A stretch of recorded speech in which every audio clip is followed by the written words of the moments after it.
ইসলামপুর কলেজের ডিস্ট্রিবিউশন কাম receiving centre বা EVM strong রুমে প্রায় ৩৫ মিনিট সিসিটিভি ক্যামেরা বন্ধ থাকার অভিযোগ ঘিরে চাঞ্চল্য ছড়ালো এলাকায়। স্থানীয় সূত্রে জানা গিয়েছে, রবিবার সকালে প্রায় ৭টা ৩০ মিনিট থেকে ৮টা ৫ মিনিট পর্যন্ত ডিসিআরসির সিসিটিভি ক্যামেরা অচল ছিল। এই ঘটনাকে কেন্দ্র করে নিরাপত্তা ব্যবস্থা নিয়ে প্রশ্ন উঠতে শুরু করেছে। খবর পেয়ে তড়িঘড়ি ঘটনাস্থলে পৌঁছে যান ইসলামপুর ব্লক তৃণমূল সভাপতি জাকির হোসেন। তিনি বিষয়টি খতিয়ে দেখেছেন বলে জানা গিয়েছে। অন্যদিকে এই ঘটনার খবর পেয়ে ইসলামপুর কলেজের ডিসিআরসিএস সেন্টারে বা এভিএম স্ট্রং রুমে ছুটে আসেন ইসলামপুর বিধানসভার বিজেপি প্রার্থী চিত্রজিৎ রায়। তিনিও বিষয়টি খতিয়ে দেখেন এবং তিনি বলেন, কিছুক্ষণের জন্য ক্যামেরা বন্ধ হয়েছিল, যান্ত্রিক ত্রুটির জন্যই এটি হয়েছে। বাইরে যেটা সিসিটিভি ক্যামেরা মধ্যে দেখানোর জন্য যে বাইরে এলইডি লাগিয়েছে, লোক থাকে প্রতিদিন 10 জন করে আমাদের লোক এখানে রাত দিন থাকে কন্টিনিউ। এখানে বসে ওরা অল্টারনেট করে সিসিটিভিটা ওয়াচ করে আর কি, যেটা ওয়াচিং পয়েন্ট আছে। তো আজকে সকাল 7:30 থেকে 8টা 5 অবধি 29 ইসলামপুর অ্যাসেম্বলি যেটা আমাদের ক্যামেরা, সেই ক্যামেরাটা এখানে শো করছিল না, বন্ধ ছিল। তো এরা খবর দিল আমাকে, তারপরে আমি আসলাম। আমি যারা এখানে দায়িত্বে আছে ওনাদের সঙ্গে কথা বললাম। তারপরে যিনি ক্যামেরা অপারেটর আছেন ওনার সঙ্গে কথা হলো। উনি আমাদের যিনি রিটার্নিং অফিসার আছেন আমাদের এসডিও ম্যাডাম, ওনার সঙ্গে কথা বললেন। তারপর আমাকে একটা অ্যাপ্লিকেশন করতে বললেন, আমি একটা অ্যাপ্লিকেশন করলাম। তাই অ্যাপ্লিকেশন করার পরে সিসিটিভি ক্যামেরাটা আমাদের দেখালেন। যে কোনো কারণে ক্যামেরা বাইরে বন্ধ হতে পারে, তো ভিতরে তো রেকর্ডিং আছে আর ব্যাকআপ ক্যামেরাও আছে। আর আতঙ্ক তো একটা আছেই, কারণ বর্তমানে যে ইলেকশন কমিশন, এই ইলেকশন কমিশনের উপর তো ভরসা করা যাচ্ছে না। এই জন্য আমি সিসিটিভি ক্যামেরা দেখার জন্য, রেকর্ডিংটা দেখার জন্য ওদের কাছে আবেদন করলাম। আবেদনে এসডিও ম্যাডামের কাছে একটা অ্যাপ্লিকেশন করলাম। সেই অ্যাপ্লিকেশনের ভিত্তিতে ওরা আমাকে 7:30 থেকে 8টা 5 অবধি রেকর্ডিংটা দেখালেন। তাতে ঠিকই আছে, আমি ব্যাকআপ ক্যামেরা দিয়ে তার রেকর্ডিংটা দেখলাম, সন্তুষ্ট আছে। দাদা, মুখ্যমন্ত্রীও বারবার বিভিন্ন সভা থেকে বলছেন যে বিভিন্ন স্ট্রং রুমের নজরদারি করতে, মানে আপনাদের তৃণমূলের দলীয়ভাবে কি বলবেন বিষয়টাকে ঘিরে? বিষয় হচ্ছে কি, মমতা বন্দ্যোপাধ্যায় একমাত্র নেত্রী যিনি ধরেছিলেন যে ইলেকশন কমিশন বাংলার মানুষের ভোট অধিকারকে কেড়ে নেওয়ার একটা চক্রান্ত করছে। তো তার জন্য লড়াইটা কিন্তু তিনি 4 ডিসেম্বর থেকে এসআইআর শুরু হওয়ার আগে থেকেই মমতা বন্দ্যোপাধ্যায়, অভিষেক বন্দ্যোপাধ্যায় সেই কৌশল নিয়েছিলেন যে এদের সঙ্গে সেভাবে সতর্কভাবে এদের সঙ্গে লড়াইটা করতে হবে। সেভাবে লড়াই করেছেন, যার ফলে আজকে যারা বৈধ ভোটার অনেক চেষ্টা করেও তাদের নাম কিন্তু ইলেকশন কমিশন বাদ দিতে পারেনি। তাও কিছু মানুষের নাম বাদ গেছে। সে লড়াই আমাদের কন্টিনিউ আছে। তাই আমাদের সবাইকে সতর্ক করেছেন আমাদের নেত্রী মমতা ব্যানার্জি, এবং প্রতি মুহূর্ত বাংলার প্রত্যেকটি যেখানে 152টা আসনে নির্বাচন হয়েছে, সেই 52টা আসনে স্ট্রং রুম যেখানে আছে, অভিষেক বন্দ্যোপাধ্যায়ের অফিস থেকে নিয়মিত খোঁজ খবর নেওয়া হচ্ছে।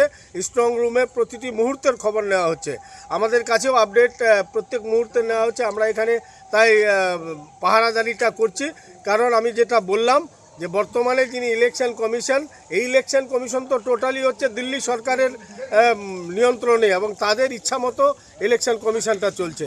তাই তাদের উপর ভরসা করা যাচ্ছে না। আমরা আমাদের মতো করে সতর্ক সজাগ আছি। যতই চক্রান্ত করুক, তাদের সব চক্রান্ত ব্যর্থ হবে, এবং 4 তারিখ বাংলার সব কিছুর অবসান হবে। 4র্থবার বাংলার মানবিক মুখ্যমন্ত্রী আবার মসনদে বসবেন। আমাদের যেটা টার্গেট, যে আমরা গতবারের থেকে আরও বেশি আসন নিয়ে ক্ষমতায় আসবো। কোথাও কি আশঙ্কা করছেন যে এই ধরনের কাজ হতে পারে?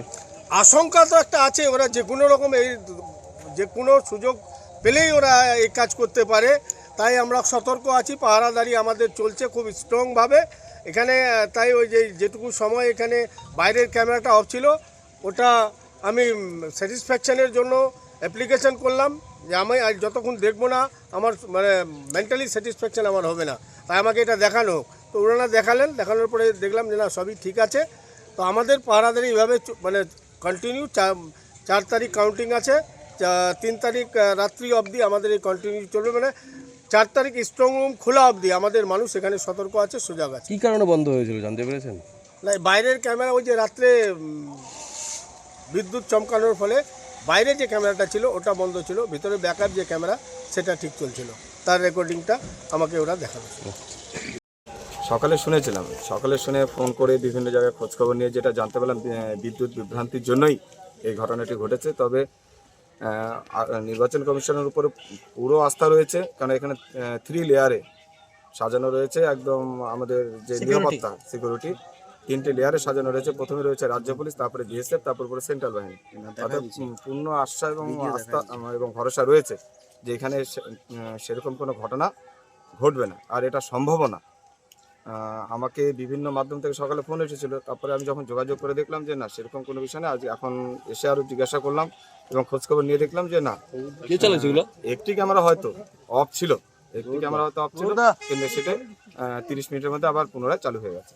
আচ্ছা, বললাম যে 24/7 এখানে এই বাইরে যে সিসি ক্যামেরা সার্ভেলেন্স রয়েছে, মনিটর রয়েছে, সেটাতে রয়েছে, আপনারা পাঠাচ্ছেন, আপনাদের ছেলেপেলে না, থাকছে? আমাদের ছেলেরা প্রত্যেক মুহূর্ত এখানে রয়েছে এবং আশেপাশে যে সমস্ত ছেলেরা রয়েছে তারা প্রত্যেক মুহূর্ত এখানে এসে খোঁজখবর নিয়ে আমাকে জানাচ্ছে। কিন্তু হ্যাঁ, যারা রুলিং পার্টিতে রয়েছে তাদের মতন 24 ঘন্টা রাখা আমার পক্ষে সম্ভব নয়, কারণ এটা একটা রাত্রেবেলা একটা রাজনৈতিক কোনো হিংসা যে না হয়, এই জন্যই আমি আমার নিজেদের লোককে একটু দূরে সরিয়ে রেখেছি। আচ্ছা, রাজনৈতিক হিংসার কথা বলছেন, আমরা প্রত্যেকে চাই, বিশেষ করে ইসলামপুর কনস্টিটিউয়েন্সি শান্তিপ্রিয়।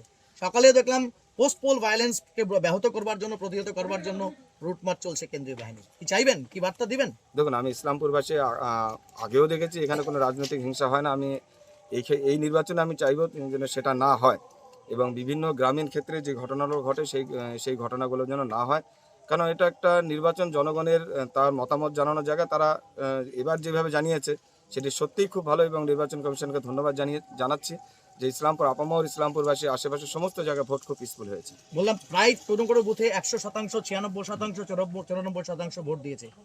ক্রেডিট গোস টু কার কাছে? নির্বাচন কমিশনের উপরে সম্পূর্ণ এটাই এই মানে ধন্যবাদ জানানো যায় নির্বাচন কমিশনের জন্য। এটা হয়েছে, তার সঙ্গে এসআইআর একটা সম্পর্ক, একটা আতঙ্ক ছিল যে হয়তো প্রথমবার নতুন ভোটের ফ্রেশভাবে উঠেছে এবং তারা চাইছিল যে সবাই ভোটটা দিই, প্রথমবার অন্তত ভোটটা দিই, তার জন্য এই পার্সেন্টেজটা এত বেশি হয়েছে। আপনি নিজেও পেশায় একজন শিক্ষক, এসআইআর আতঙ্ক প্রত্যেকটা মানুষের মধ্যে জাতি, ধর্ম, বর্ণ নির্বিশেষে ছিল। এই যে ভোটার টার্ন আউট, মনে করছেন যে এবার যদি আমি ভোট না দিই এসআইআর এর পরে, তাহলে আমার ভোটটা লাইফ টাইম কেটে যাবে, এই আতঙ্ক? দেখুন, আমরা মানুষকে বোঝানোর চেষ্টা করেছি আপনার যে এসআইআরটা একটা পশ্চিমবঙ্গের জন্য খুবই দরকার ছিল, যে পশ্চিমবঙ্গে বিভিন্ন জায়গা থেকে যে ভোটাররা, অবৈধ ভোটার যে ঢুকে আছে, তারা পশ্চিমবঙ্গের জন্য কতটা ক্ষতিকারক সেটা বোঝানোর চেষ্টা করেছি। এবং দেখুন, 19 বছর না 21 বছর পরে এসআইআরটা হলো, তাই প্রত্যেকটা রাজ্যে এটা হওয়া দরকার। কারণ যে রাজ্যের লোকেদের অধিকার যেখানটা কোনো কারণের জন্য হরণ না হয়, বাইরের থেকে কেউ এসে এখানে অবৈধভাবে ভোটার কার্ড করে এখানে থাকবে এবং এখানে ভোট দিয়ে যাবে, সেটা তো মেনে নেওয়া যায় না। এটা আমরা মানুষকে বুঝিয়েছি, কিন্তু মানুষ কতটা বুঝেছে এবং মানুষ স্বতঃস্ফূর্তভাবে এটা অন্তত বুঝতে পেরেছে যে এসআইআর পরে আমাদের ভোটটা দেওয়া উচিত, প্রথমবার যেহেতু ভোট, এই জন্য এতটা পার্সেন্টেজ। শেষ প্রশ্ন যেটা জিজ্ঞেস করব, রাজনৈতিক যুদ্ধ নির্বাচনের বাক্সে আপনাদের ভাগ্যবন্দী, সেটা হয়ে গেছে ইভিএম এ। এরপর রাজনৈতিক কোনো হিংসা কোলাহল নেই, কিন্তু একটা বিষয়, আপনি নিজেও একজন শিক্ষক, সমাজ গড়ার কারিগর, এখনো অ্যাপিলেট ট্রাইব্যুনালে বহু বৈধ ভোটার, বৈধ ভারতীয় ভোটার। আমরা চাই না কোনো রোহিঙ্গা, কোনো বাংলাদেশি তারা ভারতীয় ভোটার তালিকায় স্থান পাক, তাতে আমাদের কর্মসংস্থান, আমাদের এখানে যে রসদ সেটা সংকুচিত হয়। তো সেই সময় এখন তো যুদ্ধ শেষ, এবার রাজনৈতিক ভাবে হোক বা যেভাবে হোক, এই যে বৈধ ভোটাররা, তাদের নাম ওঠানোর জন্য অবশ্যই দেখুন, কিছু ক্ষেত্রে যে নামের যে কুমার, কোনো জায়গায় কুমার, কোনো জায়গায় যে আমি যে চিত্রজিৎ কুমার রায় দেখি, সেক্ষেত্রে তাকে জুডিশিয়ালে তার নাম চলে লজিক্যাল ডিসক্রিমিনেশনের কারণে, মানে ছোট ছোট বিষয়গুলোর জন্য হচ্ছে, এগুলো কোনো সমস্যা নয়। এই নির্বাচনের পরে সবার নাম আবার উঠে যাবে। ঠিক, অনেক ধন্যবাদ। ইসলামপুর থেকে দেবব্রত চক্রবর্তীর রিপোর্ট, কুলিক নিউজ।